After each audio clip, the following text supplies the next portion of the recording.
IPL సీజన్లో Kolkata night riders ఘన విజయం సాధించి ఛాంపియన్గా నిలిచింది. సన్ రైజర్స్ హైదరాబాద్తో జరిగిన ఫైనల్ మ్యాచ్లో 8 వికెట్ల తేడాతో ఘన విజయం సాధించి మూడోసారి ఐపీఎల్ టైటిల్ను ముద్దాడింది. 2012-14లోనూ కేకేఆర్ ఐపీఎల్ విజేతగా నిలిచింది. టాస్ గెలిచి బ్యాటింగ్ ఎంచుకున్న హైదరాబాద్ సన్ రైజర్స్ వరుసగా వికెట్లు కోల్పోయి ముందే చేతులెత్తేశారు. దీంతో అభిమానుల్లో ఇక సన్ రైజర్స్ గెలుపు కష్టం అనే భావన ముందే ఏర్పడింది. ఇన్నాళ్లు ప్రత్యర్థులపై ఉప్పెన్లా పడిపోయిన ఓపెనర్లు 2-0 పరుగులకే పెవిలియన్ చేరిపోయారు. మిగతా బ్యాటర్లు సైతం వారి బాటలోనే చేతులెత్తేశారు.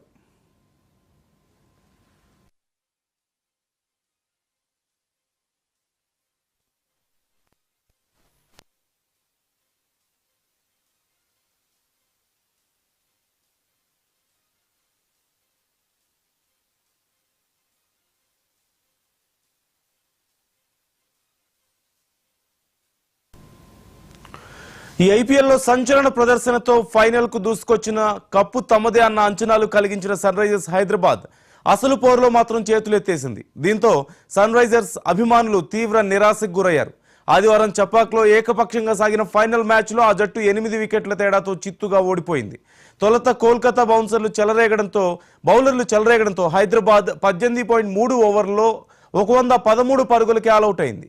ఐపీఎల్ చరిత్రలోనే అత్యంత ఏకపక్షంగా సాగిన మ్యాచ్లో జయకేతనం ఎగరవేసిన నైట్ రైడర్స్ మూడో ట్రోఫీని ముద్దాడింది. స్టాక్స్, హర్షిత్, రసెల్లు మ్యాచ్లో తమ ఆట ప్రదర్శనతో విజృంభించారు.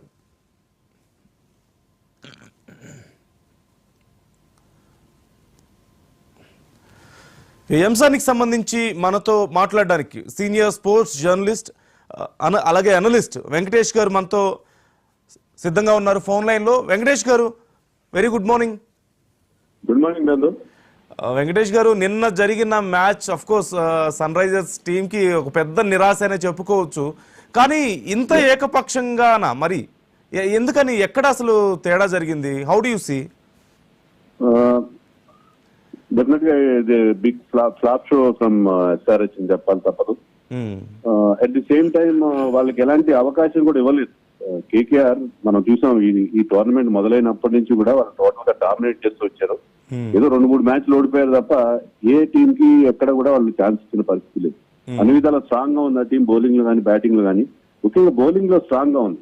క్రికెట్ లో జరిగే సేయింగ్ ఏంటంటే batsmen win you matches, bowlers win you tournaments అండి.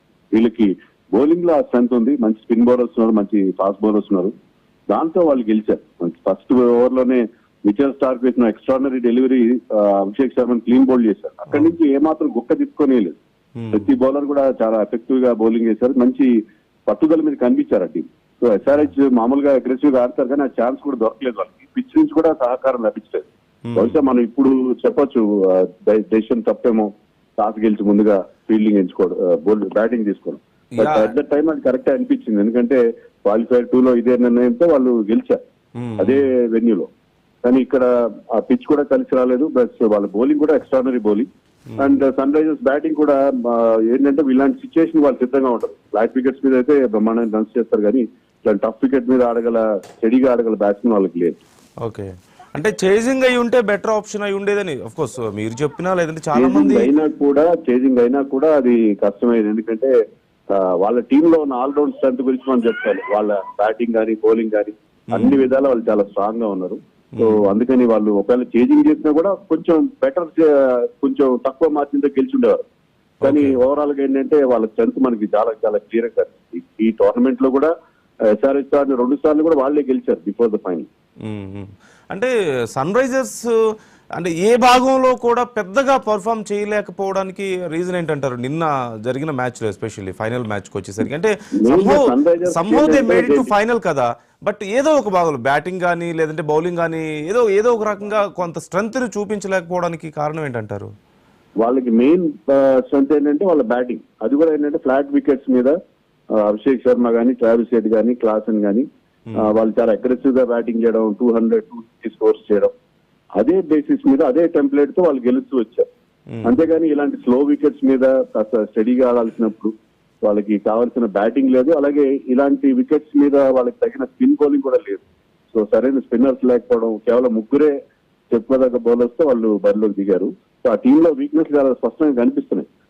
కేకేఆర్ లో మనం ఎంత వెతికి చూసినా ఒక్క వీక్నెస్ కూడా లేదు. Towards the end Starc weakness అనుకుంటే లాస్ట్ 2 మ్యాచెస్ లో క్వాలిఫైర్ 1 లో కానీ క్వాలిఫైర్ 2 ఫైనల్ లో కానీ అతనే man of the match award గెలుచుకున్నాడు. సో ఆ బిగ్ మ్యాచెస్ టైం కి అతను తన ప్రైస్ ట్యాగ్ కూడా జస్టిఫై చేస్తున్నాడు. 10 కోట్లు పెట్టి తీసుకున్నందుకు అతను ఆ ప్లే ఆఫ్స్ లో 2 మ్యాచ్లు కూడా అతనే గెలిపించి పెట్టాడు.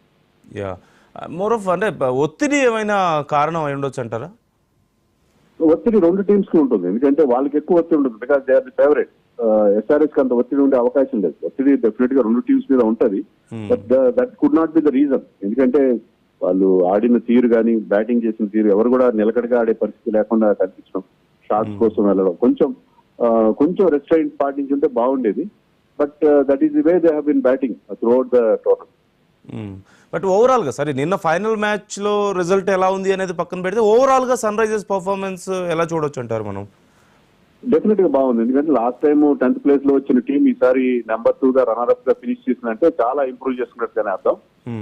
కానీ ఈ టీమ్ లో మనం అనుకున్నట్టుగానే ఆ స్పిన్ బౌలింగ్ లో సరైన స్పిన్నర్స్ లేకపోవడం, మిడిల్ ఆర్డర్ లో కొంత వీక్నెస్. అబ్దుల్ సమాద్ లాంటి వాళ్ళు ఏమాత్రం చాలా సంవత్సరాలుగా వాళ్ళని వీళ్ళు కంటిన్యూ చేస్తూ వస్తున్నారు, కానీ వాళ్ళు ఎప్పుడు కూడా పర్ఫార్మ్ చేయట్లేదు. సో మరి కొంతమంది ఇండియన్ ప్లేయర్స్, ఫారిన్ ప్లేయర్స్ బాగున్నారు, వాళ్ళ దగ్గర ఉండాల్సిన దానికంటే ఎక్కువ మంది ఉన్నారు. కెల్ ఫిలిప్స్ లాంటి వాళ్ళని యూజ్ కూడా చేసుకోలేదు. Actually they should concentrate on getting some good Indian players. Next auction లో మెగా ఆక్షన్ కాబట్టి వాళ్ళు ఆ Indian batters, Indian bowlers and మంచి స్పిన్ బౌలర్స్ ఆ విషయంలో వాళ్ళు వెళ్తే ఐ థింక్ ఈ కోర్ టీమ్ తో వాళ్ళు ఫ్యూచర్ లో మంచి విజయాలు సాధించే అవకాశం. ఖచ్చితంగా. Thank you so much Venkatesh garu మాతో జాయిన్ అయినందుకు.